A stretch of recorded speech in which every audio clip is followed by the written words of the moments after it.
Amis du jour, chalutations. Pour les petits nouveaux, moi c'est Sekhmet et je vous souhaite la bienvenue dans mon podcast littéraire.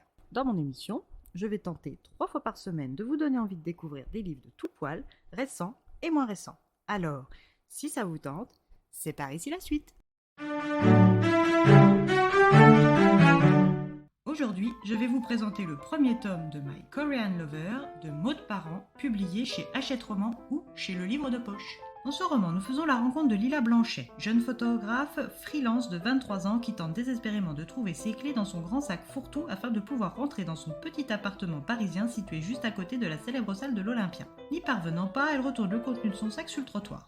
Devant l'Olympia, des jeunes filles hystériques qui attendent leurs artistes hurlent. Ce soir, ce sont les Kings qui se produisent. 4 jeunes sud-coréens performeurs de K-pop, composés de Kim, dit King Kong le leader, Nam Ki-yu, dit Cute Boy, de Gi-won, dit G-Winner, et de In-soo, dit Enjoy. Se sachant à l'abri dans sa ruelle, Lila finit par mettre les mains sur ses clés, mais son inattention la fait trébucher et elle s'étale de tout son long sur le trottoir sale de sa ruelle. Assise sur son généreux fessier, elle manque de peu de se faire piétiner par un grand et ténébreux jeune homme aux yeux en amande, avant qu'un géant ne la soulève pour la mettre hors du passage des Kings. Lila ignore tout de ce célébrissime groupe de K-pop aux millions de fans et décide de combler ses lacunes de retour dans la chaleur et le confort de son chez elle. Accompagnée de son fidèle Mookie, petit chat européen roux, elle entame ses recherches internet. Après quelques difficultés, elle commence à écouter leur musique. Après le choc auditif de cette nouvelle langue, elle se met à apprécier cette pop sucrée et entraînante. Elle termine sa journée sur ses notes exotiques. Le lendemain, elle se réveille comme souvent en retard pour accompagner et couvrir la Pride de Paris accompagnée de sa meilleure amie Sophie. Appartenant à la grande communauté LGBTQIA+, So donne les dernières instructions à Lila avant que sa voix ne soit recouverte par la puissante musique électro. Sophie est comme un poisson dans l'eau, apprend que les Kings sont présents sur l'événement. Lila, qui couvre l'événement, tient à immortaliser les 4 idoles. Bien à l'abri derrière son appareil, Lila peut prendre le fameux Kim en photo.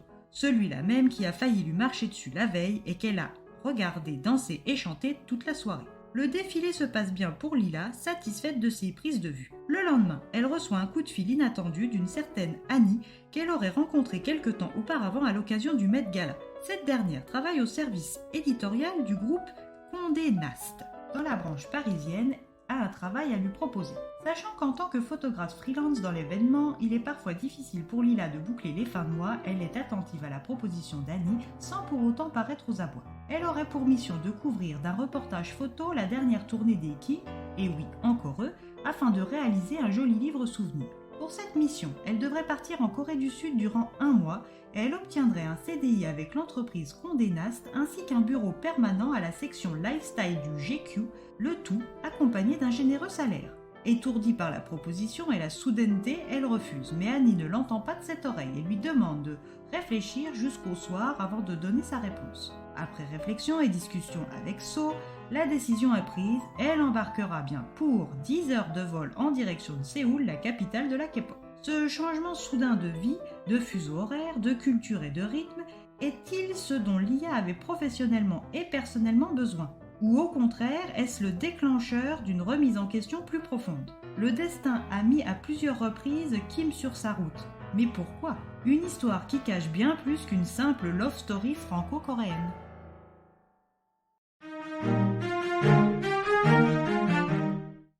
Un roman-romance qui dévoile beaucoup de travers cachés de l'univers de la K-pop et de la manière de créer des idoles. Que l'on soit, comme moi je l'avoue, un ou une consommatrice de pop coréenne, ce livre est plaisant à lire. Son langage actuel et plein d'humour permet d'être immergé avec Lila comme si on avait été embarqué avec elle dans ses valises. Ce livre est un peu comme un journal de bord de son expérience coréenne dans les coulisses d'une grande entreprise de production d'idoles. Ce roman dénonce sans jugement un vrai coup de cœur pour moi. J'ai vraiment hâte de lire la suite. Alors, un voyage dans les coulisses de la K-pop, ça vous tente ? Et bien voilà, j'en ai fini pour aujourd'hui. J'espère que cet épisode vous aura plu et vous aura donné des nouvelles idées de lecture. Si vous souhaitez découvrir d'autres petits bonbons littéraires, tout droit sortis de ma bibliothèque, je vous retrouve le jeudi 19 janvier prochain pour un nouvel épisode. Et si d'ici là je vous manque de trop, venez me rejoindre sur mon compte Instagram, @leslectures de Sekhmet. Sur ce, chalut les amis et à la prochaine!